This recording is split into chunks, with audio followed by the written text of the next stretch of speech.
What's up? It's the Brunch Breakdown. Didi out here in Los Angeles. Chris is gone this week, but Dan is here, and that I'm is here. what I like. Dan is in Pittsburgh. Chris is gone this week. Mainly, it's our fault. It's not Chris's fault this week, so I can't even make like a joke about it because it's actually he was like, "I'm ready to go Sunday, guys." Me and Dan were like, "We can't do Sunday," so Chris is somewhere at Raising Cane's. He hasn't left there since he did a video. Yeah, maybe we need to talk about that. I mean, I don't know if you want to wait till next week, but there's some dirty laundry to be aired there. Is there really? Because I didn't watch the Well, video yet. no, neither did I. I thought you did. I didn't watch it. No, I haven't watched it yet. Okay, But okay, okay. All right. I'm a But little angry with him, but all we know is he went there and he didn't notify either of us. Most importantly, you. We've brought that yeah, up. There's been topics on this podcast about it, and he didn't even let us know. yeah, a little mad at him, but whatever. We've got a great show today. Yeah. We're gonna be talking about the Eclipse. We've got artists we want to see do different genres because Beyonce is all the talk, putting out the country album. So who else do we want to see doing different genres? We got the weirdest stuff we saw. I'm not going to Coachella. The first time I'm missing Coachella, basically since I moved to Los Angeles, and I'm going through a little withdrawal. We're gonna talk about that, getting to music. We've got more. Dan, let everybody know where they can find the Brunch Breakdown. Happily. Anywhere podcasts are available is where you can find the Brunch Breakdown. The big guys, the little guys, the guys in between. We're there each and every Wednesday. New episodes, they come straight to you. Just hit follow or subscribe. Make it easy, people. That download will occur instantly. Whenever you open your podcast app, it'll be right there ready for you to take on the go. No internet really required from that point forward. So it's a beautiful thing.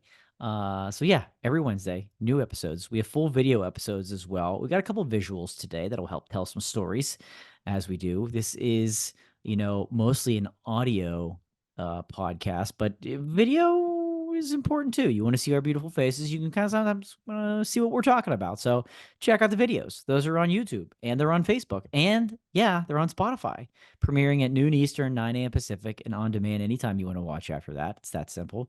Of course, we're everywhere on the social medias, all the medias, the Facebooks, the X's, the Instagrams, the threads, the trailers, and the TikToks, where you can find the little brunch bite clips, catching up on things throughout the week. And then, of course, don't forget, we give you music every week. We're talking about it. We'll talk about it here again at the end of the episode. We put that into a beautiful little playlist. We call it the Sounds of Brunch. I mean, it's literally made for your weekend brunch plans, people, and you'll get to know exactly what we're listening to this week. We call it the Sounds of Brunch. We update that on Spotify exclusively every Friday. Full, Thank you. Daniel. Well, like we said, Chris is not here this week, but we like to start the show off by getting different topics off our chests. And Chris wasn't here, but he's here in spirit. Let's go to Chris. Let's go to Chris. Boy, I can't wait. What does he have for us this week? Chris, we take it over to you. Get it off your chest. But I did want to provide my very important thoughts because I know people tune in specifically to hear what is on my mind because I'm very important. So let's dive into a very short and sweet observation that I had after the events of this past weekend, which, as many people know, the Women's National Championship game occurred on Sunday. And what I want to talk about is the fact that that game occurred mid-afternoon on a Sunday. And for Didi, out on the West Coast, it occurred at lunchtime. And all along this women's tournament, we've been talking about how TV ratings are so good, how people are tuning in. And yes, a lot of that has to do with the quality of basketball and the star power that there is in the sport. But I would just like to also point out a really important variable to go along with those things. That important variable is that they're playing games at the times that people can actually watch the entire game. What a concept! So I would like men's college sports to maybe think about adopting this new game plan of putting really important games, football, basketball, whatever sport it might be, putting those games on television at times where people can actually watch them. I'm sick and tired of college basketball games being played at like 9 o'clock at night. I'm sick and tired of the college football playoff kicking off at 8:30. when everybody knows I'm not personally going to make it to the second quarter. And there's a lot of other tired parents out there who aren't going to make it either. So let's think about this. Okay, we still have like 5 months till the next football season starts. We have a lot of time to plan. We have a lot of time to plan and figure out what's going to be best for everybody. I know this doesn't affect Didi because he lives in La La Land, okay? And he gets to watch sports all day long and then go to bed at a normal hour and know exactly what happened in the sports world. Good for you. I lived on the West Coast for 1 year. College football season was the most magical thing I've ever experienced. It was pure bliss. And since I've returned back to the East Coast, I haven't watched a lot of fourth quarters. I haven't watched a lot of third periods. But boy, would I like to, okay? So, I don't know. Who do we know? What do we got to do? Who can we talk to make this happen? Because I don't think that there's any coincidence that that's playing a role. Let's just, mid-afternoon, man. What a sweet spot. What do you guys think? Passionate.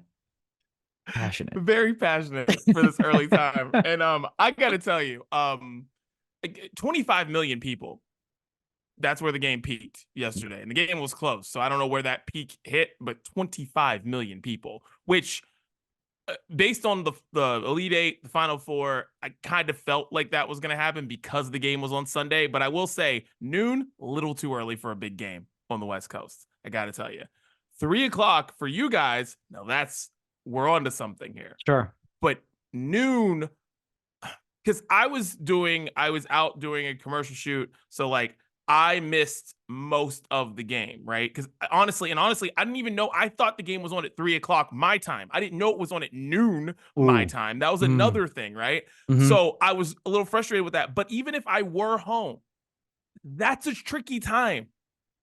I don't want to be inside at that time. So, yeah, 12's a little early. 3 is perfect. 12. Ooh, 12 in the winter, cool. But like it was like 80s in LA. Like this was like, I felt like the first feelings of summer was this weekend. And like, yeah, just it's like hard to be inside at noon. I'm glad I hear what he's saying. Yeah, I'm glad you mentioned that. I was curious your thoughts because everybody knows, and you lived on the East Coast most of your life, and we've complained a number of times on this podcast about the late starts for specifically championship games. Chris referenced the 9 o'clock tip, 8:30 kickoff, things like that.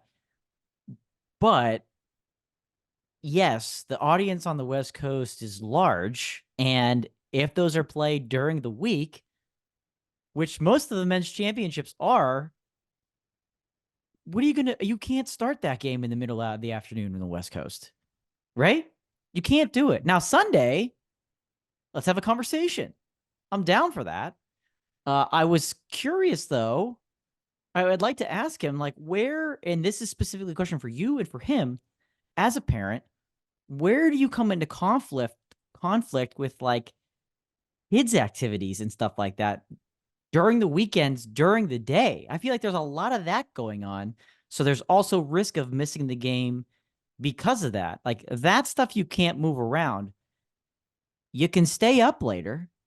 He chooses not to, right? He chooses not to, and I get it.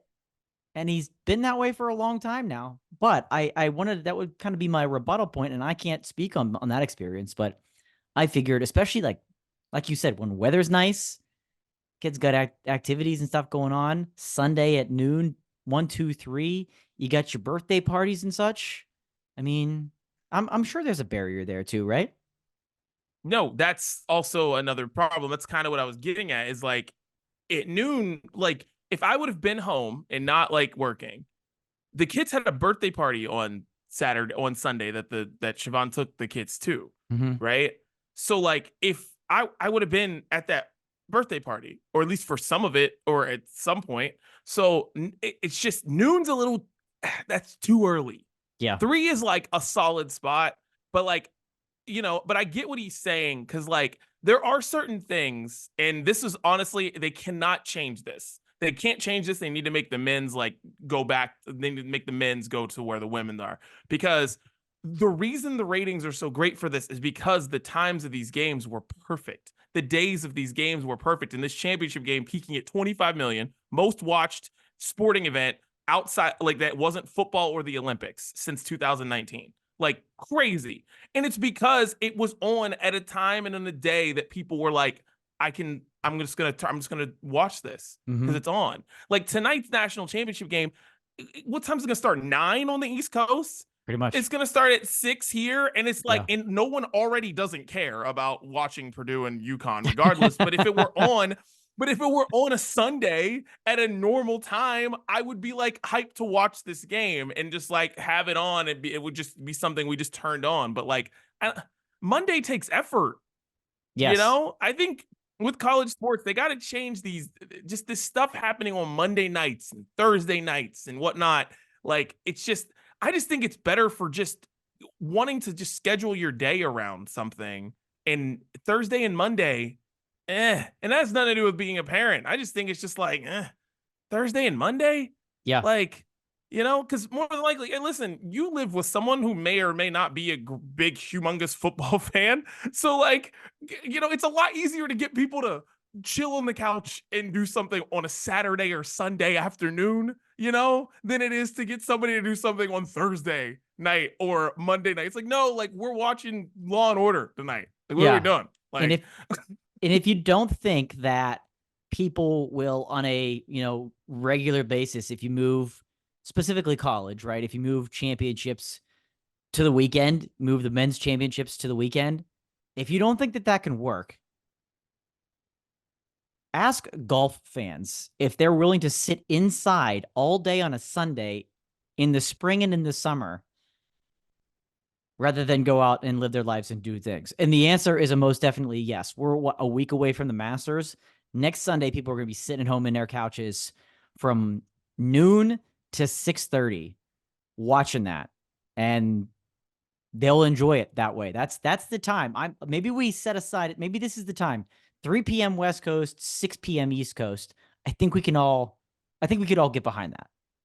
Yeah, dude. Like, and that makes so much sense because if you tell me that because like I'm not the biggest golf fan, but if you tell me that someone is making a run for Tiger's record or someone's doing something crazy or there's, it's like 2 big names or like, on it, like at 2:30, I'm in. Yeah. On Sunday. And I think that's like the sweet spot, 2-3 o'clock, whatever it is, that's the spot on a Sunday. Mm-hmm. It's like, why or more stuff is on Sunday? Like, why do you think the NFL is so big? Because they put their shit on Sunday. Like, it's one game and it's Sunday. And that's what it is. It's these national championship games. It's one game. It's not 7 games. It's one game. Right. The Masters on Sunday, if it's names that people know and whatnot, it's one day. And everyone's going to be tuned in at that time at like 2 o'clock, 3 o'clock, 4 o'clock, whatever it is. We're all going to be on Twitter and we're like, what the fuck? This is crazy. Like, yeah. God, Mins, what are we doing? Yeah. Chris is right there. He could stay up a little later. Like, you can do it. Like, that part's a choice, right? It That's blows. a choice. Don't get me wrong. It sucks. And as a parent, I'm sure it's far worse, but it does suck. But at least there's a choice. I guess, but I'm on board with what he said. Let's move it. Take Sundays back. When the NFL's off, take Sundays back, people. Yeah. These one game situations. Exactly. Sundays, Saturdays. Like, why isn't it just that, like, Saturday and Sunday? Or why weren't both games on Sunday? Like, why couldn't you just if the women's game was on at 3 o'clock, like it's on 3 o'clock, you could put the game right after it. They should be in the same place right after each other. Like, why not just make the whole day the national championship? Like, you could do this. It can be done. It can be done. WrestleMania is on Sunday, people. There were 145,000 people in Philadelphia this weekend to watch WrestleMania, and there'll be a fraction of that watching Raw tonight. Dan, get it off your chest. Didi, some things we just, as a society, as a planet, just don't do anymore, right? Even some like really traditional things, we learn over time that some things just aren't worth doing, right? Even things, again, entrenched for decades, people after a while are like, why do we still do this? Tradition, whatever. It's just time to stop. Smoking on airplanes and smoking in restaurants. Like, we had enough. It was like, this is dumb. No more of this. Limiting who could vote. How stupid was that? And that was for a very, very long time. We've moved on. Back in the days when you would go on vacation and you didn't, or frankly couldn't, communicate with anybody back home, you couldn't let anybody know you made it safe unless you found a landline somewhere at the hotel lobby. And like, you wouldn't even do that. You'd just be like, we'll see you when we get back. That's it. Right? Writing in cursive.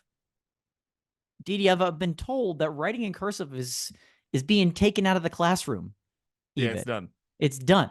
Like, people are realizing this isn't really necessary. Learn how to sign your name. That's it. Okay. And so those are just a couple of things, not to mention that, endless thing that just technology has ended alone. Right. That's a very, very long list, but other things as well. But one thing that we still do for some ridiculous reason, and it's also on broadcast television, pro bull riding, professional bull riding. Didi, in 2024, what in the hell are we doing? Still letting people ride bulls and putting it on TV. Why on earth is this still a thing? This is one of those things that should have been like, what, that was a pastime. That was, long history, whatever. And then we realized this wasn't a good idea. And this is kind of stupid. For where we are as a society, having a person get on the back of an angry bull, by the way, who's trying to throw it off of them and still calling this a sport. I don't want to get PETA involved, but how have they not, had enough clout in this? And people are paid for winning this, and networks pay to put this on TV, and advertisers. People, it's time. There's a time for everything. Like the great John Cena once said, your time is up. My time is now. Forget the history of professional bull riding, blah, blah, blah, blah, blah. I don't want to hear, those bulls are treated so well, you wouldn't, blah, blah. I don't want to hear it. It's weird. It needs to go away. I'm calling for the end of pro bull riding. Did you watch pro bull riding this weekend? It was on a television.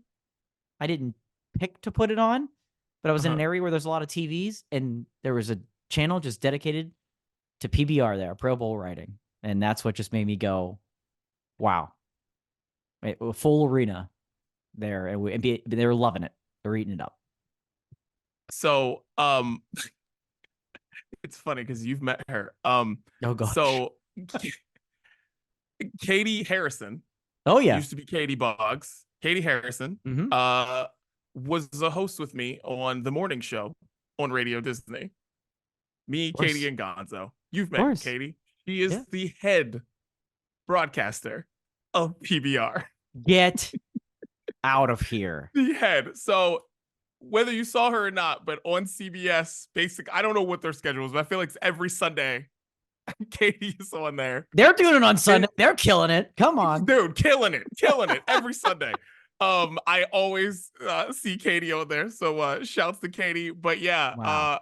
It is a weird thing. But yeah, dude, Katie has made a living off it. She's one of the broadcasters on it. And it's so funny. Because it's bull riding, and bull riding is an interesting. I'm like, dude,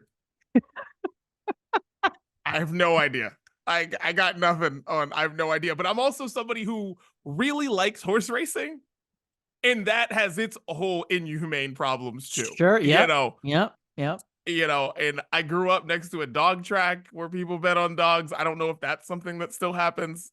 We do a lot of weird things here that still go on.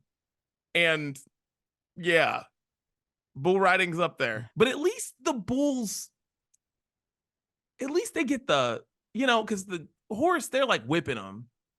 But then like the bulls, like, they at least get like to throw people somewhere. So I guess it's like True. kind of The bowl usually, fair. I guess the bowl, The bull wins every time. every time, right? Every time. Every Yeah. time. But I think they Yeah. like crank those things up before they open that gate. I don't think they're just like, okay, buddy, get ready. It's almost your turn. I think they try to fire those bad boys up. I think It's they do. possible. I think they do. Dude, it's possible. I don't know. I just wonder, It's like, just do you even weird. pet bulls? Yeah, Like, it's not like it's a cat. right. It's just, and they still have those clowns out there with the barrels. Yeah. Like, there are just some things Yeah. where you like look up and you're like, what are we doing in this year of our planet? But Shasta Katie, I hope she enjoys what she's doing. That's incredible. The voice of PBR. You know, I'm not trying to take her out of a job or anything like that, but it's a weird sport, people. It's a weird sport. We do a lot of things. Maybe that's a topic for another episode. Things that we still do here. You're like, why? Yeah. Why do we still do that? There's plenty to discuss there. Yeah, there's definitely a lengthy topic in that one. Yeah. Good God. All right. I want to get this off my chest. More about women's basketball, honestly. Just shouts to everyone in women's basketball for making this work out. Like, I know there was people were dumb because, like, Caitlin Clark, Angel Reese, like a lot of people were like, oh, Caitlin Clark wanted her to lose at this point. Angel Reese, like people were like, oh, why is she crying at her press conference? Whatever. The thing that made me feel good about people being stupid was that we were taking women's sports. We were talking about women's sports like we talk about men's sports. And I thought that was really fucking cool. I did. Because everyone had the dumb hot takes about women's college sports as women's college basketball as they do men's college basketball and pro basketball and football and whatnot. And it was cool to see women's college basketball lead shows and just honestly to be like, not even hating on men's college basketball. It was just like, we don't know you guys. We know these people. Like, we've watched Caitlin Clark succeed and fail for 3 years. Like, we've watched South Carolina become this big rise. Like, we know Dawn Staley, she might be the most popular coach in college sports at this point. Like, who else is there? Like, who's there? Like, honestly, like, Nick Saban's gone. Like, we know, like, Calipari's there. Like, I don't, who else? Like, I don't know. She might be the most famous person. She might be the most famous coach in college sports right now.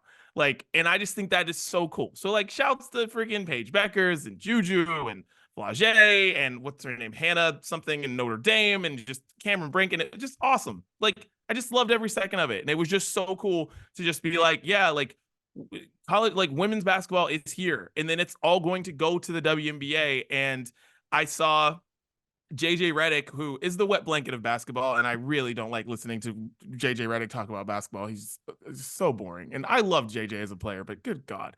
Anyways, he broke down on his podcast like that this was all coming. It just takes time. It was like the first time there was basketball in the Olympics for men's basketball was 1936. First time was women, it was 1979. It was like the NBA started in 1951. The WNBA started in 1996. So it was just like, he's like, this was coming. And it's like, and it's here now. It's here. And it's all coming in like the same amount of time that like the NBA began. And it was just like, because it was one tape, because NBA was one tape delay. Playoffs, championships, one tape delay. Then Magic and Bird came in the 80s. So we're talking 30 years of basketball before they were like, you know what? Let's put this on live TV. Let's do that. And then like with women's basketball, it's like it's hitting this moment right now where you have it, just the whole game has evolved. And it's like when you look at the time period, you're like, oh, this makes sense. Like, this isn't something that's just going to be here for like a second. Like, this is happening now. And it was just really cool to see. And just the ratings numbers and all of that. And just honestly, having that feel of knowing players again in college sports was just awesome. And the personalities. So, dudes, step up your game because these girls have personalities. They've got game. They've got all this shit. And it's awesome. Like, you're seeing them in all these commercials. None of these dudes are in commercials. That big ass dude from Purdue. It's the only person we know. I don't even know his name. Big ass dude from Purdue. He ain't in no commercials. None. None. He ain't in no commercials. But all these other Caitlin Clark and State Farm ads, Juju Watkins and AT&T commercials. Like, what do we? Like, come on. Like, Angel Reese is on Vogue. Like, come on, dudes. Step your shit up. Stay in school for a while. It might work out for you. Like, but yeah, it's just been a really cool month watching Women's March Madness and seeing everybody enjoy the sport, and it was cool. So just want to get it off my chest. It has, and like you said, you hope it continues. You hope that Caitlin Clark can have some momentum into the WWA, and all those other women that you mentioned that still have eligibility left in college eventually move on. And you hope that the college game still has as much momentum next year, and it should, right? Like, obviously the big name Caitlin Clark leaving, but there's a lot of other of those women you mentioned that are still going to be there, and South Carolina's still going to be there. And a lot of rising talent too, that you hope that continues the wave. But yeah, you wonder then after that, are we hopefully no more than, say, 10 at the most, 10 years away from a long-term effect on the game? And I say that like comparing what Steph Curry has done to the NBA. You've now got players that grew up watching Steph Curry in the NBA. He's changed the game the way he played. So these women changing not even how the game is played, what the game is, right? And just the overall visibility and how awesome it is, and how it's like a pride thing now about this women's game and women's sports, that you hope that young girls in their teenagers, even younger than that, are growing up watching this, and then just a few years, not a few decades, in JJ Redick's examples, has those effects, and we can continue to see the momentum as the men's game completely collapses in front of our eyes, as it's doing on a week-by-week basis. And I think the effect that it might have, like, immediately might be on the men's game, honestly, because the women, as of right now, you can't go into the WNBA unless you're 3 years into school, so they have to stay there their junior year. I think what's going to happen in men's college basketball is maybe dudes are just going to stay, because what's more fun than having the whole country know who you are? Like, you can go into the NBA draft, go get drafted in the first round, and then play for whoever. Then you just kind of get lost. Like, that's cool. Go play for the Blazers. I'm not going to see you. You know what I'm saying? Like, it just doesn't matter. Like, go sit on the bench for a WNBA team, for an NBA team. Like, I'm not going to see you. But like, when you watch somebody for 3 years or 4 years, and some of these girls with the COVID year, like 5 years or whatever, like, you get to know them. You get to see them succeed and fail and go to the Final Four, and then maybe the next year they don't get out of the second round and they go back or whatever. You get to see all those ebbs and flows. And I think if you're a guy playing college basketball and you're about to do some NBA eligibility, and maybe, like, I don't know, I would just think about becoming a star in college and how big of a deal that is for you, and how lucrative that is for you now too. Yeah, especially because it's not like NIL. it was back in the day. It's like that can be very lucrative for you if you are the best player at Duke for 3 years. Like, what? For sure. Like, how much money would JJ Redick have made? He was there the whole time. Like, I can't think of people who are more popular, more loved and hated and talked about than JJ Redick in the early 2000s. So like, think how much money he would have made in college. I don't know. I think that may end up being like the immediate impact, is people being like, yeah, we're staying. I'm staying. This is fun. Yeah. But who knows? We'll see. Well, that was getting off our chests. And now let's get into some brewskis. Let's do it. Dan, so I have a beer that I was thinking about recently, because I have a Scottsdale shirt on right now. Old Town Scottsdale. Love Scottsdale. Oh, yeah. Love Scottsdale. And I was thinking about this because a year ago I was there. And this beer, it is called the Smooth Hopperator from Craft 64 Brewing Company. And I absolutely love this beer. And because it's an IPA, it was smooth. It was hazy, but like not all that hazy, and it was just a really good beer. I had 3 of them because I was on vacation, no kids, loving life. Freaking let's go. And it was awesome. So the Smooth Hopperator Craft 64 in Scottsdale. I like that. Yeah, I like that. Yeah. Thanks for that advice 2 weeks ago. Your trip happened. I swear, you were like, I'm going to Scottsdale. It was like, you're like, I'm going to Phoenix. And then next thing you know, you were there. I was like, wait, why did I was there, and then I was dates on this, and then I was back recording a podcast with you two fools. Yeah, like just like that. Exactly. I was like, oh, I didn't even have time to tell you where to go. But you did go to the bar that was the train station, and that place is amazing. Yes, incredible. That shit's incredible. Forget what the Such a hell it was blast. called, but Yeah. because Pete told me. Pete, shouts to Pete. Listen to the Brunch Breakdown. He told me to go there, and that place is awesome. So yeah, for sure. For me, I got a brew for us here today. Dewey Beer, known pretty well from Dewey Beach in Delaware. This is their pineapple cherry marmalade fruit smoothie. Yeah. I can tell you by just a couple and a 5% ABV, easy, nothing bad there. I can tell you from just a couple sips and a couple peeks inside, she's thick. This is a smoothie beer. This is a smoothie beer, no doubt about it. And it's a great blend. I always have this like love-hate relationship with cherry because like I like the authentic flavor of cherry and cherries, the fruit. But artificial cherry is one of those things that just it doesn't work a lot of the time. Like artificial cherry, artificial grape, artificial watermelon, to me, they don't line up. This is the real deal. They got real pineapple, real cherry in here. The beer's actually red from the cherry, and it's got this like, it's not just fruit, it's this marmalade type of, there's almost like this just, I almost get a hint of like marshmallow, which isn't there, I don't believe, but it's kind of coming through, and it just balances it really, really well.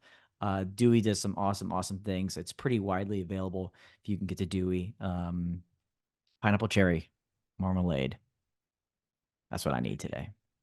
Dude, I'm looking at this. I was not ignoring you. I was looking this up. You're researching. And like, there's a lot of pictures of this poured. It looks like a daiquiri. It really does. It like, really does. Because I went on their Instagram. And like they have a picture of it, and I'm like, all right, this might be like a little like, of course, like a little Photoshop. But then you go to Untapped, and there's just people with just pours of it because that's what Untapped is for, and it looks like a daiquiri. Yeah. It really does. I need this in my life. Yeah. Dewey doesn't mess around. Yeah. Wow. It's delicious. Thick refreshing. Is right. It literally, it literally looks like a daiquiri. Like, yeah. Whoa. The frozen pineapple cherry daiquiri. That's what you have right there. Just a beer. Dude, that is what's up. What is your WrestleMania pairing, Dan? What do you pair with WrestleMania? It's a challenge every year. Year. Because we did for WrestleMania, for us, it's now 2 days. WWE split it up years ago where it's like 2 days now. So we have a 2-day binger basically where we go out for 2 straight days from brunch until the main event is over at 11:30 at night. And so you got to be cautious. You got to be smart. We started out with mimosas at brunch both days. Then keeping the liquor going, did a little John Daly, if you will, an Arnold Palmer with the alcohol. Went there and then made it to a couple breweries, got a couple of IPAs in there. I did have maybe I'll share this next week. I did have one beer from Southern Tier, which was rather interesting. So maybe I'll tease that one for next week. It was really good. But yeah, you got to keep the beer light for WrestleMania. It's a marathon, not a sprint. So couple light beers, an IPA in there, here and there, and then finish it off with some pizza to end the night. That's how we take care of things at WrestleMania. Nice. I don't know what it is, and this is a little tangent. I don't know what it is about every year when WrestleMania comes around. I don't follow wrestling anymore, but when I did like very heavy. But every year, it's like I won't think about wrestling at all, and then I'll see like a commercial for WrestleMania, or I'll see something about WrestleMania, or hear you talk about WrestleMania, and I'm like, God damn it. I want to go to WrestleMania. And I know nothing going on. I barely know anybody there. I don't know anything. It's just something about that feeling of WrestleMania. And I don't know if it's because like, I remember like whenever we had to go to like the cable office to like get the box, get the pay-per-view, to put it on your TV and like all of that, like you had to get the special box. Like it was like a whole thing, like a whole routine of ordering WrestleMania up until like a certain age. And then when digital and everything like that. It was like a whole thing of like cleaning up my house and like making sure like I did everything right the month of March or April or whatever to make sure I got to see WrestleMania. You know what I mean? Like, yeah. And it's something like that has not left me. Like, it's so funny. But every year I'm just like, God damn it, like WrestleMania. And I'm like interested in it. And I'm like, what? Like, I don't even know what's going on. But yeah. big time feels, big time emotions. They're making crazy attendance records everywhere they go now that it's 2 days. You had the final match last night where everybody, it was like complete nostalgia for people our age, me and you, where, Oh, Cody Rhodes versus Roman Reigns, but then you have, The Rock comes out and John Cena comes out and then The Undertaker comes out. And these are people that have been, gone for a long time, but it was magical and special. And yeah, now streaming on Peacock. So, and then WWE's moving to Netflix next year, at least Monday Night Raw is. So you Netflix people, you're going to have WWE and maybe WrestleMania. They're discussing where those quote unquote pay-per-views are going to be going. But yeah, available on Peacock. Don't miss WrestleMania. It was a fun weekend. yeah, for sure, for sure. All right, well, let's get into the main menu. Okay, Dan, there was an eclipse. Feelings? Do you have any? I do. So maybe a little known fact about me. I'm a little bit of a space nerd, so I kind of really am into this type of stuff. Was excited for the eclipse today. We were close. Pittsburgh was in what they called 97% coverage. We weren't in the actual central path, but we were close. But places like Cleveland, Youngstown, Ohio, Erie, PA had record, prices for hotel rooms, blah, blah, blah. Obviously, people crowding that whole stripe around the continental US. So I'll say this. I'll say a couple things. First, I did get to see the eclipse with the glasses today in a very unexpected fashion, which I can't share for air. If you want to know, text me, DD. I'll tell you after the show. So I did get to see it. I also got some pictures from people in the path. My sister being one of them, my mom as well, did some traveling. We went and saw it.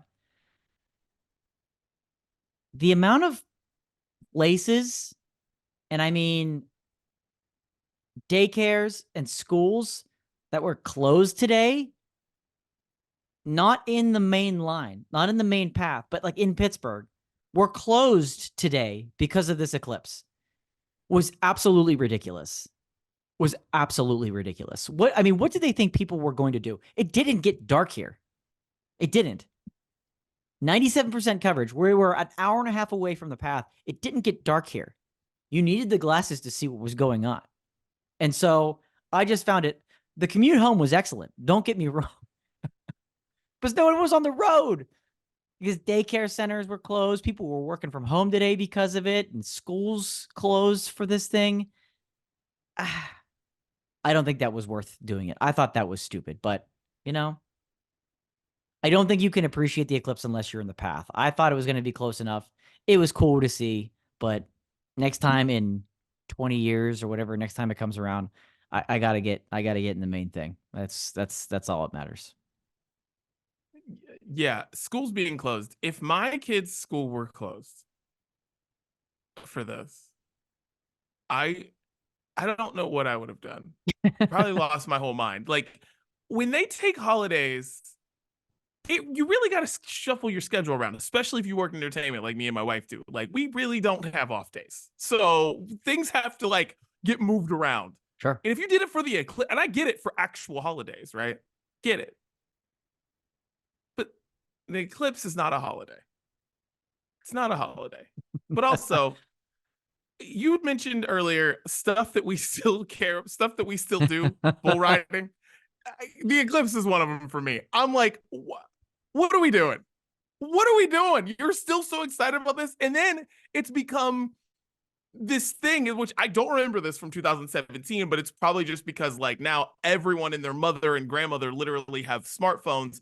The pictures of people with glasses? What are we doing?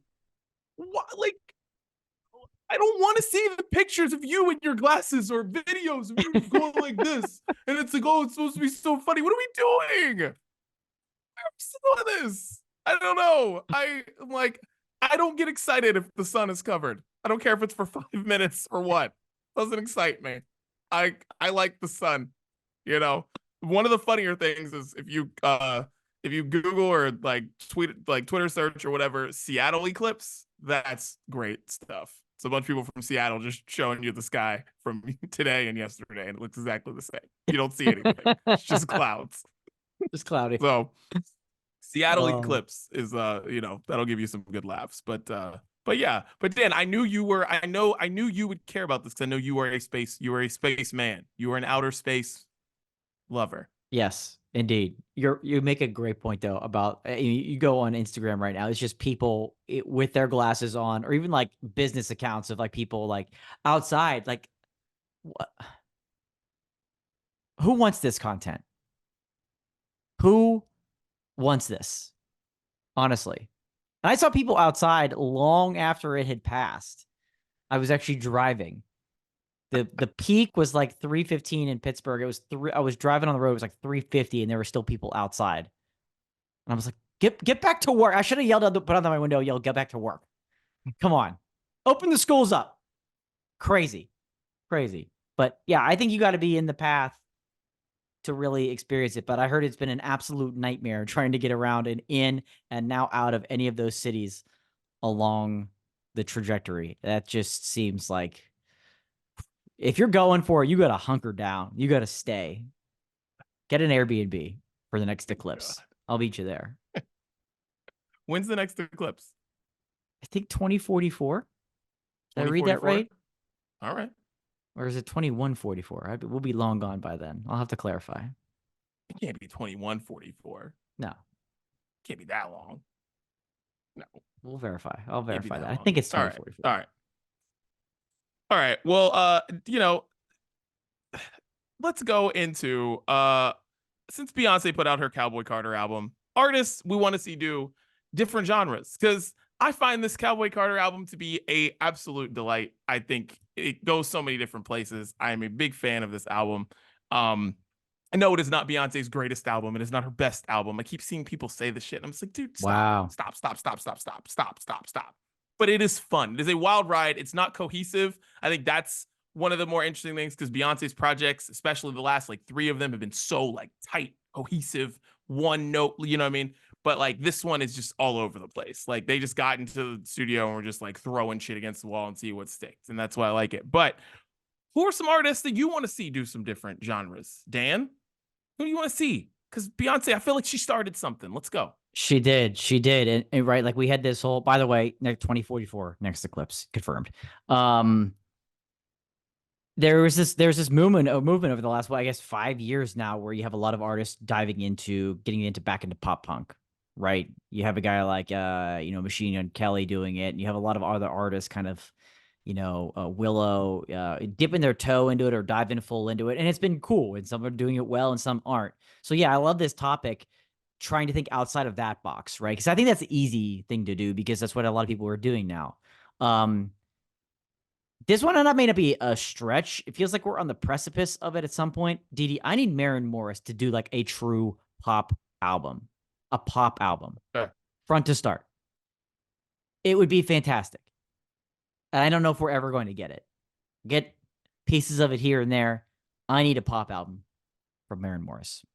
Okay, see, she's one of the people I had on here because I want Maren Morris to do a full R&B album. Like, I want her to work with R&B producers and make an R&B album. So we're on the same page. Okay. It's just, I want her to do a full pop R&B album.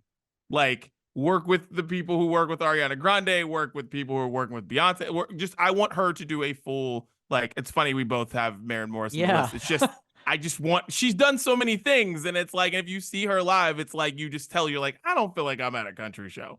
Like, Right. And I'm just like, I just want that from her. I need her to do that. So we're on the same page there. I need Maren Morris to just go fully in. I love that. Go full in. Yes, for sure. For sure. One other one that got me thinking about this concept and this idea, Didi, was when Jay-Z and Linkin Park teamed up for Collision Course. Like one of my favorite like experiment periods in music ever.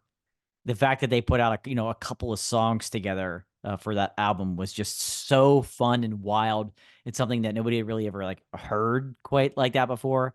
So I want something like that again. And I think, I think it should still be Jay-Z, but maybe it's with my boys at 21 Pilots. There's already kind of there's some rap elements within their music. I feel like that could work. I feel like Youngblood could be another artist where there could be some mashing up with that style of music with Jay-Z, somebody like that. So give me Collision Course round 2. That was special. That was really cool. Oh, what a time. That was awesome. Yeah. Oh my gosh. That was awesome. I was like, so Taylor Swift, she has a new album coming out. Don't know what it's gonna sound like. Probably have an idea of what it's gonna sound like, to be honest. But if Haley Williams from Paramore is like gonna not do music this much, I'm thinking Taylor Swift just put out the pop punk album. Go for it. Go for it. Make a run for it. I think it could be pulled off. You do? I think she could do it. I think she could do it. I think it would be corny. I think people would not. I think people would be very annoyed with what she would do with, like, she would dress the part. I think that would be probably the most annoying part about it all, is that it would just seem very calculated in all the things. But like, I think she could do it. And I know that, and because of what she talks about, she is a fan of pop punk music and all of that. And I think she could do it. It'd be very on the pop side of it all. Sure. But I think she could do it. I think she could pull it off. It would be cool if this tortured pets department, whatever the fuck this shit's called, was a pop punk album. That would be fire. I think that would be, I would like to see it. Just do something completely different. She already did the left turn with, part of, Reputation was the big change a little bit. Just change it up again. Why not? What do you have to lose? Nothing. It's true. It's going to go through the roof no matter what. And I think you're right. But I think it would take a lot more work on her part than really many albums have in the past for her, aside from her dive into, pop and Reputation and things like that. But like Jack Antonoff has to be in the past, like in the back seat of this album. I want him nowhere near this. He can't do that. You mentioned Haley Williams. She needs to be the driving force. She needs to work with people who can help her develop into that style of music. Just giving her pop punk songs from the same people she writes music with ain't gonna cut it. No. Ain't gonna cut it. So the potential's there. It's gotta be the right people. It's gotta be the right people. But I like that. I like your thinking there. That could be big. That could be big. I'm gonna go the other direction. Speaking of big names in pop music, Billie Eilish, and I think she could sing anything, truly anything. Yes. And so, though this may not be a popular style of music, I want to see her do something different. And I think I want to take her, have her take on it. But like, I want her how to do like a jazz album, or like give me some like Amy Winehouse vibes. Like, would just be killer. Yeah. Killer vocals. Like, she can do it. There's no question. But I would like that little bit of a different side to Billie, and maybe one day we'll get something like that. Yeah, that would be awesome, because she can sing anything. She can do anything. So yeah. And I was in my last one, I was thinking of your boys. Not that I'm not a fan of 21 Pilots, but they're your boys, 21 Pilots. Yeah. And how I really want them to, I would love for them to do a rap metal record. Oh, like a 2000s, just fully leaning into that. And that is what they're doing, because it's not that that's not there. Like the elements of, it's not, they take elements from basically every genre. It's all there. Right. But like, I would love to see them just do it's so weird to say, a new metal record. Like it would, and just fully lean in to the rap and rock side of it all and just go for it. Like, I think that would be, I think that would be awesome, because it's there. It's just that, they're way more than all just one thing, but it would be cool to hear them just dive fully in and lean heavy on the rap side. I would love that. Wow. I mean, good call by you. You're spot on with the elements being there. And if anybody can do it, it's them Yeah. fully diving and embracing that. That would be crazy. Yeah. That would be I would crazy. love that. Love that call. Love that call. I do have one last one as well. This one's really out of left field, but like if you think about it, I think it can work. And I kind of went opposite of my last pick. I just told you Billie Eilish jazz. I want Kenny G to do an EDM album. And I think the man of melodies, I think, he had his collaboration with The Weeknd, and that song is amazing. I think with the right people, it would be the most catchy melodic dance music. It would and yes, you have sax in there, but not like the whole thing. I think it works instrumentally. He can make it work. I want the Kenny G EDM album. I want it, Didi. Man, man, I wasn't ready. Not ready for that one. But as somebody who played the saxophone for a year because I wanted to be Kenny G, failed miserably. But gotta tell you, I'm in. I'm kind of in for anything Kenny G wants to do. Like, Yes. Oh, for sure. I love Kenny G. Yeah. So, God. And for anyone listening who hasn't seen the Kenny G doc, who's listening to Kenny G on HBO Max, it's incredible. It's like amazing. It's incredible. Yeah. So absolutely go watch it. Go watch it tonight. Oh yeah, seriously, like right now, go watch it. God, well, that was fun. Let us know at Brunch Breakdown. What artists do you want to see play in a different genre? What do you want to see do that? All right, let's get into weirdest shit we saw on the internet this week. Let's do it. Let's do it. Yeah, let's get into it. Dan, what do you got? What's the weirdest thing you saw on the internet this week? So this is gonna start with a visual that, and I just want you to. It's a clip from Twitter or X, okay, if you will. I just want to show you this portion, and then I'll explain it a little bit right here. So this is a tweet from the HuffPost that says Russell Crowe. He makes an appearance on this. This wasn't intentional. I wasn't following Russell Crowe. Liar.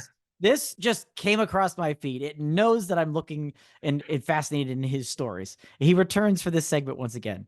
Russell Crowe says he broke both his legs on set and didn't realize until 10 years later. Okay. So that's legitimately the story I saw on the internet. And here's a quick backstory of it. He was filming Robin Hood in 2010, and he was performing kind of like a mild stunt where he was jumping onto like a really hard surface.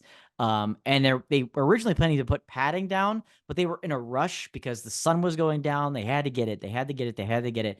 So he did it. He jumped. He said it was a painful landing, like an electric shock through his body. And he had some discomfort and some trouble walking in the following days. But he says he never took a day off from shooting. He was focused on getting it done, and he was gonna tough it out. So 10 years goes by. So right. So we're basically fast forwarding to around 2020, and he's seeing a doctor because he had some pain in his legs. And the doctor notices in her x-ray remnants of fractures in both shin bones. And so he says his quote of this story is, quote, apparently I finished that movie with 2 broken legs, all for art. No cast, no splints, no painkillers, just keep going to work. And over time, they healed themselves. That, ladies and gentlemen, is Russell Crowe. Incredible. Incredible. He breaks his legs and doesn't find out for 10 years. He never disappoints for this segment. Never. This is now just called Russell Crowe's weirdest stuff we saw this week. That's what it's now. It's now the Russell Crowe segment of the show. So, it is. It's too good. I can't. My God. What? Broke both. What are we? Russell. Incredible. Oh God. All right. I've got 2 things. Weirdest things I saw. Okay. So the first one is this sign outside of the Final Four with Iowa. This man whose wife looks like Caitlin Clark. She's pasty white with dark hair. and Yeah. she's wearing a Caitlin Clark jersey. I don't think it's that hard to do. Um, he has a sign that says, "My wife looks like Caitlin," with a huge smile on his face. All I thought about was, this is weird. This is really weird. Like, this is your wife. So I'm assuming you and your wife get busy. And are you thinking about Caitlin Clark when you're banging your wife? Is that what's happening? He is. Like, I need to know more. I just need to know, like, was this her idea? Was this you? Were you just watching basketball and were like, I think she looked like a couple years ago, she looks like my wife. Oh, yeah. Yeah. Let me put a jersey on you, honey. Yeah. Don't you wear your hair back a little bit? Yeah. All right. And like, she didn't really know until Caitlin Clark got super famous, but like, he's known the whole time. I'm a little weirded out. My wife looks like Caitlin is a little weird. I hope this was her idea, not yours, because I'm a little weirded out if she's wearing it. I think she's gonna end up playing for the Indiana Fever. If we see this guy at a game next year, it's gonna be a little weird. Yeah, and he's gonna have the same poster, and she's mysteriously going to be missing. Yeah, really weird. And he's like probably even telling her like, "Hey, babe, we're gonna take this photo. Hold your hand up like this. This is what Caitlin does. Just do this. Put your hand up the same exact way." And it's just. I hope she's getting a laugh out of it too, because. Yeah, you're right. He's just sitting there one day and go, "That looks, Jenny. That looks like Jenny 10 years ago, Caitlin Clark. Why don't we get you a jersey? Why don't we see if we can get famous off of this or something? Why don't we just, boy, that man's got a lot of, and guess what, folks? Been to Iowa. Not a lot to do out there. Not a lot to do out there. Like, he just, I don't, oh man, he's like, oh, well, you're washing the dishes, can you like put up the 3? I just, oh god, yeah, boy. This is weird. All right, and the second thing I saw was Sabrina Carpenter, who looks like she's 12 still. Yeah. Is really trying to tell people let people know that she's not. She's in her mid-20s. She's trying really hard to let everyone know. So if you don't know, on the way to Coachella, there's billboards up for everybody's album, everyone's performance. Like, this one says she's gonna make you come to her Coachella set. Sabrina Carpenter, see you on Friday. There are signs all throughout once you get to a certain point in the desert. All of them, every DJ's got a sign, every performer's got a sign. There's a bunch of them. It's pretty great once you because you know you're so close, you just get to it and it's great. Yeah. You see it. But this is just weird because I'm just like, dude, like, you don't have to try this hard. You don't have to try this hard. Like, you don't have to try this hard. I have no beef with Sabrina Carpenter. I actually enjoy her. She's somebody that like I knew from Radio Disney. Like, she was somebody who was always in the building. Like, she's very, very nice person. But I'm just like, dude, you do not have to try this hard. You just don't. Like, this is just like, come on, man. And I just found it to be so weird. God, yeah, you don't have to try this hard. No, and like, her music's good. That's the thing. She's got. I know the music should be good enough. Yeah. It is good enough. And you're right. She's like, she's got this Selena Gomez thing going on where she looks way younger than she is. And I get that. And that's rough. And I thought when we saw years ago, Phineas, his billboard, Billie Eilish's brother, it said, "Come see Phineas perform naked live at Coachella on Saturday," or whatever. And he had a single named Naked. And it was like, okay, I see what you're doing. It's kind of funny, whatever. This is that times 100. Dude. Like, and like the photo and the position she's in. Yeah.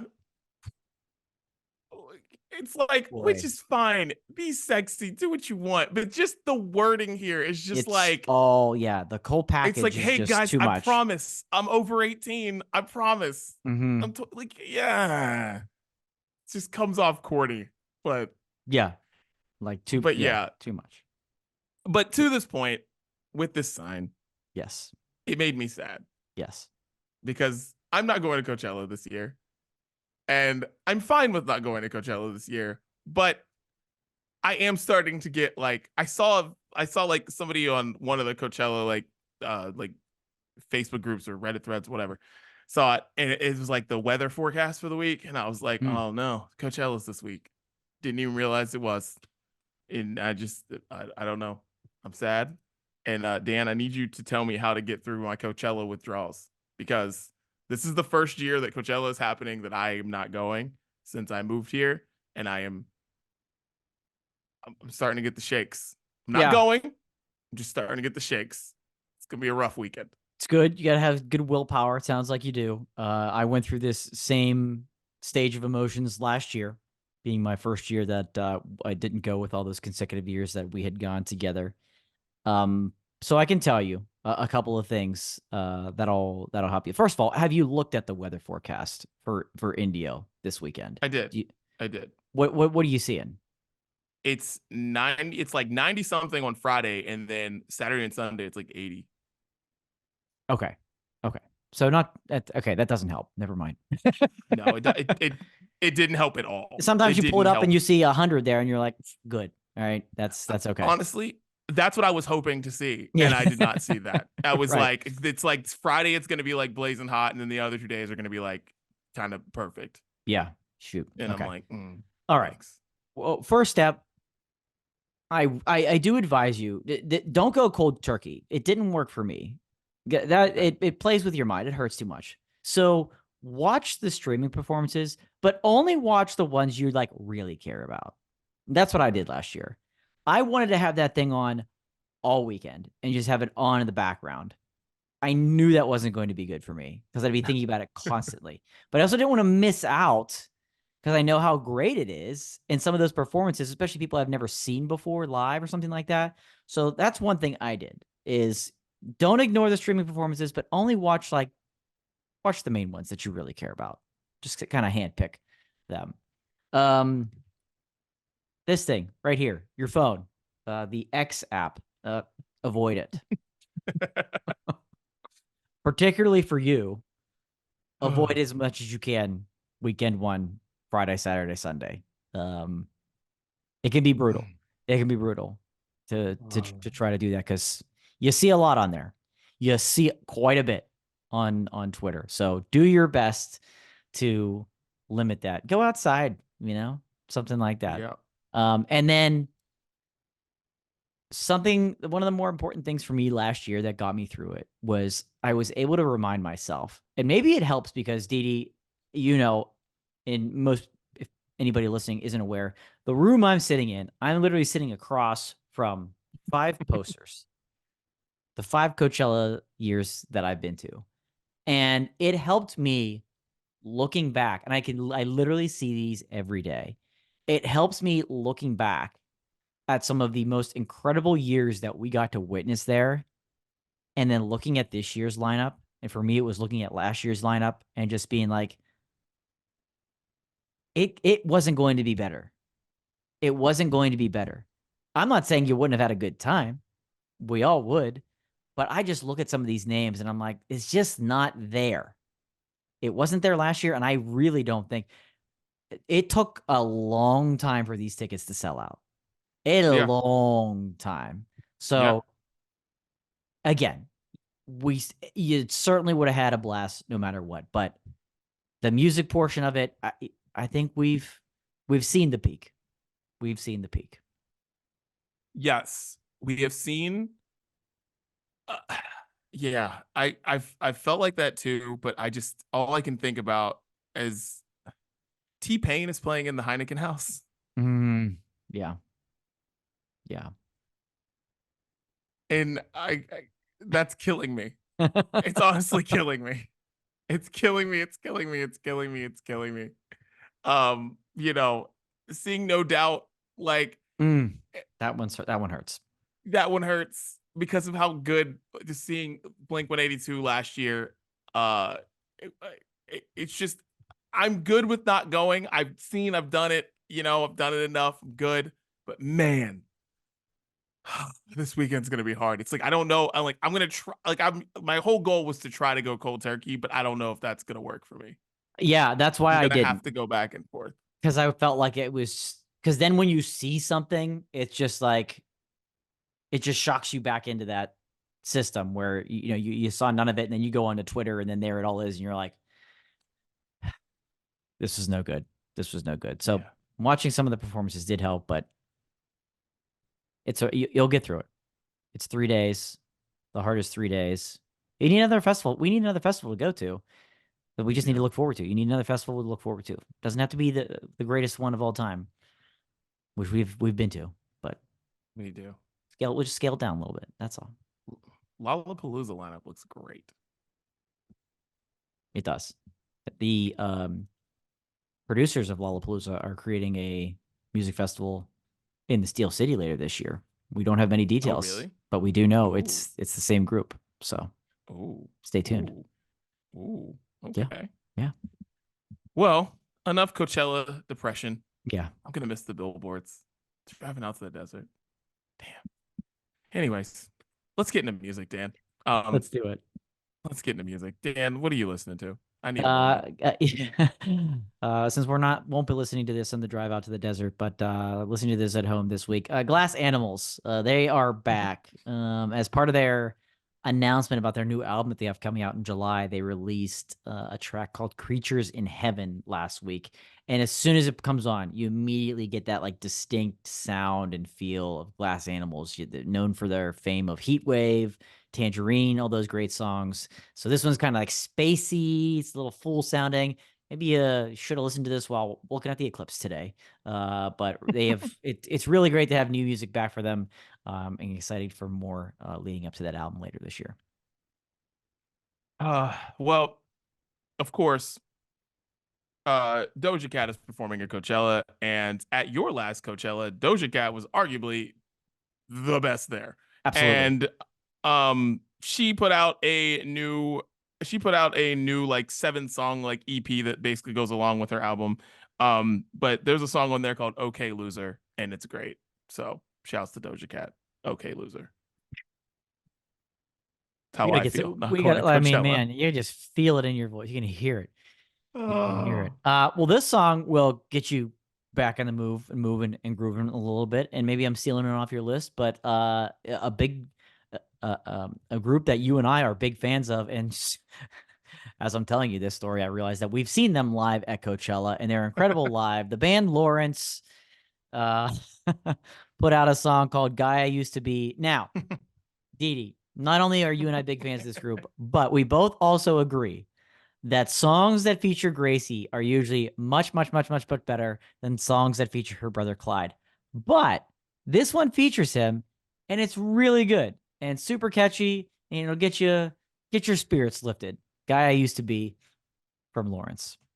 No, it's really good. It's really good. And I don't know if you've seen any of their like things they put on Instagram or whatever, where it's just kind of like making fun of the fact that like, Gracie is the lead singer of the group or whatever. Yeah. It's pretty great that they're able to make the joke about it. Cause I mean, it's obvious. Like, come on. Yes. Glad it's not just us. Yeah. I'm like, cause I like feel bad when I talk about it, but at least they know that, he's figured it out. Whenever he figured it out, I'm happy he figured it out. Right. Guys, I'm going back to Cowboy Carter here, and I am going to throw boy. We're going back. Because I've listened to this album so much. I was in my car a lot last week, and this album is just great. And I am going to throw on the playlist Two Hands to Heaven is what I'm throwing on. This song is just awesome. It's just honestly classic Beyonce. This is like the most. It's just I love this song. Two Hands to Heaven. Check it out. There you go. The streak continues on the playlist again. It's gonna keep happening. Yeah. Last one for me. Another group that we have I guess a common bond and connection with, and a band, yes, that's been on this playlist many times. It's been a minute, but they are back. Yes, the group Almost Monday released a song called Is It Too Late? And as I'm reading you that title, you might be thinking, is it too late for me to jump on the Almost Monday bandwagon that Dan has been trying to sell us on for years now? And people, the answer is no, but you are certainly running out of time. As we get closer to their very, very, very long anticipated quote unquote debut album, which sounds weird to say, but they haven't actually released a full length album before. Coming out later this year, we get this piece. They're opening for part of AJR's tour later this summer, which just unbelievable. Unbelievable. What a great show that will be. But Is It Too Late by Almost Monday. Almost Monday. Love Almost Monday. Yep. All right. Last one. This is another thing that's gonna make me sad. Renee Rapp is gonna be performing at Coachella, and it hurts my soul that I'm going to miss belting out her songs in the desert. Dan, I'm going through it. I can feel it. We have lost you for the last 5 minutes of this. It's just hurting, dude. Yeah. It's just it's like I don't even want to go. It's like I just feel like I'm supposed to be there. Yeah. And it's fine. God, we're gonna put I don't know, Dan. Freaking put Poison on the playlist by Renee Rapp. That's a set I'm definitely gonna watch on Sunday afternoon and just be. Hopefully it makes me feel okay. Hopefully you're right. But Poison, Renee Rapp. And I hope everyone has fun in the desert. One thing I should have asked you: do you use Time Hop or one of these flashback memory apps or anything like that, or Facebook memory? You do. Yeah, it's gonna be a bad weekend for that. Be careful. That is oof. Man, that's gonna start there. The problem with that is like this is like because this is like a prime Coachella weekend. So like it's gonna start on like probably Saturday on Time Hop and then go for the rest of the week. Yeah. Like it's not gonna stop. Like it's just gonna look at the dates. Like it's gonna go throughout the entire week. Yeah. Careful there. Careful, because there's a lot. You're right. And then the years start to all then overlap. It's like Friday from one year and Sunday at another year. And just, it's a lengthy Time Hop experience this time of year for all of us. So that's a fair warning to you. Maybe that helps, but also maybe that makes it way worse, and it will probably make it worse. So avoid the Time Hops. Because it's just going to be, it's like, because it's you like, if for people don't know, we go from Thursday to goddamn Monday. So it's just like, I'm going to see Ralph's cello one day, and then the next day I'm going to see Ray Schrimmer. Then the next day, it's like, I don't want good God, get me out of here. Yeah. Well, that's what we're listening to. I promise next week it'll be a lot less depressing, and I'll be here. I'll be present. I won't be somewhere in my mind in the desert and doing the podcast at the same time. So check out the playlist, Sounds of Brunch. Tell Siri, tell Alexa to play the Sounds of Brunch on Spotify, exclusively on Spotify. All right, Dan, any final thoughts this week on the Brunch Breakdown? Didi, I'll say this. We may not be, and you may not be going to Coachella this year, but never say never. And I promise you, not if, but when Kenny G releases that EDM album and he is in the Sahara tent at Coachella a couple of years from now, I promise you I will be there right by your side. 100%. I can't wait. Kenny G EDM set in the Sahara. I'm speaking it into existence. It's the Brunch Breakdown. We're out.